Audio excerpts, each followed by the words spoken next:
Hello, my name is Belen Cruz Lopez, and today I will be doing a chapter breakdown of Chapter 7 of Smartest Kids in the World and how they got that way. So, who is going to be my target audience?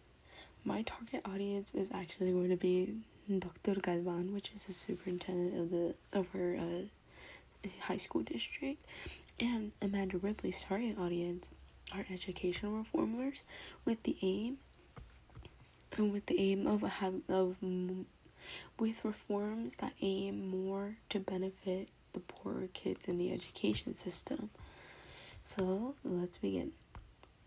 There was a city named Breslau, hopefully I said that right, and it was deeply scarred after Soviet invasion during World War II.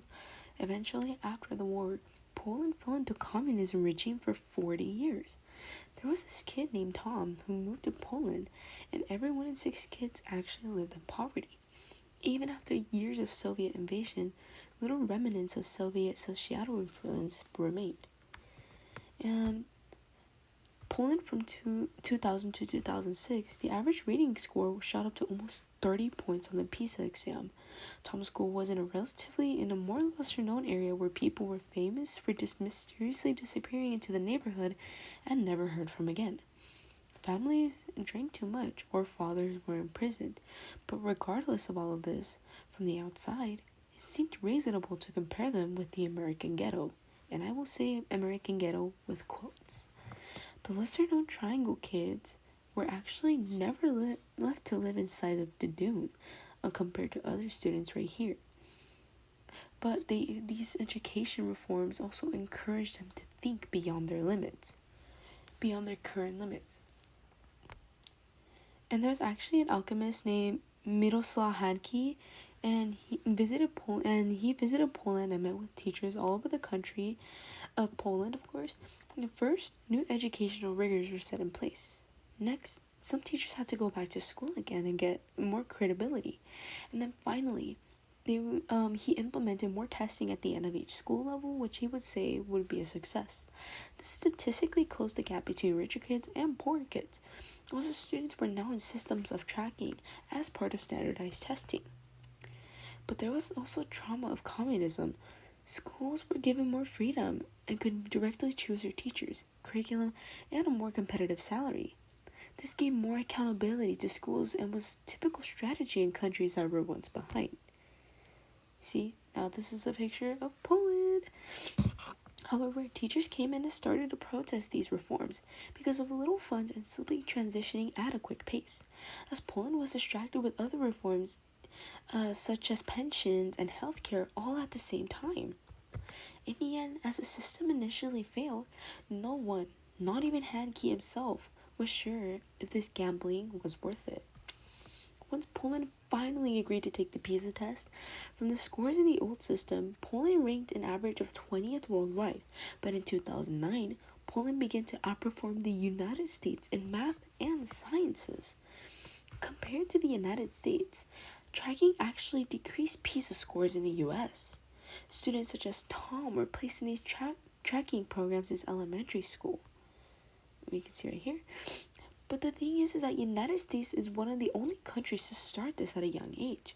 Courses such as AP, IB, and honors taught completely different materials rather than deep diving into the curriculum, which is what actual classes do in the advanced courses in other countries.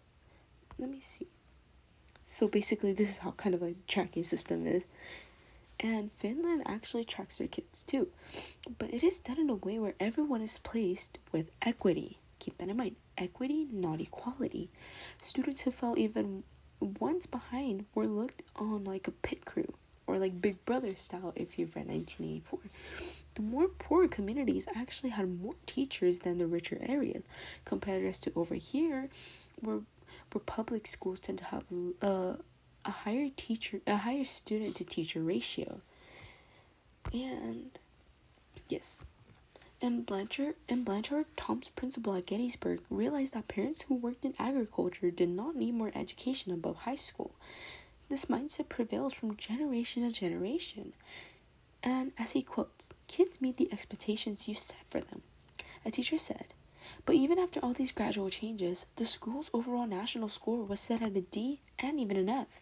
Courses were given to expand, but not much was really doubled in effectiveness. When the author visited Tom's high school, major differences emerged.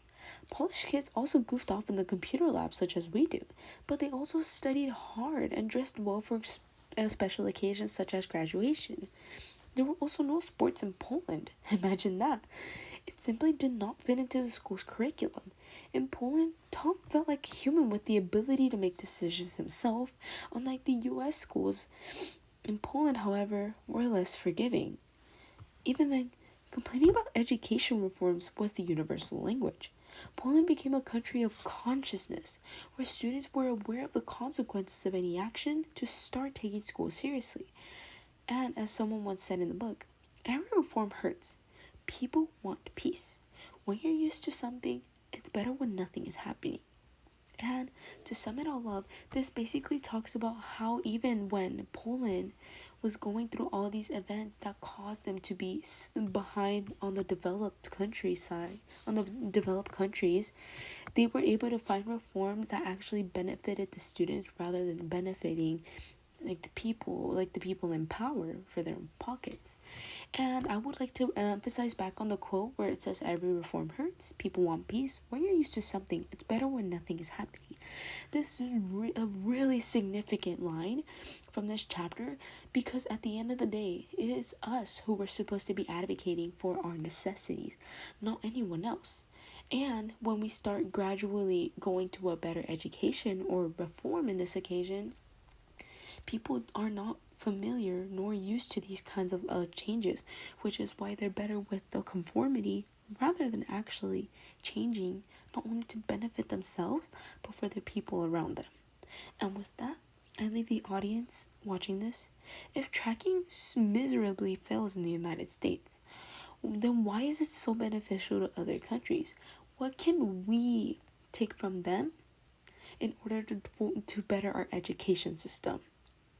And with that, thank you very much.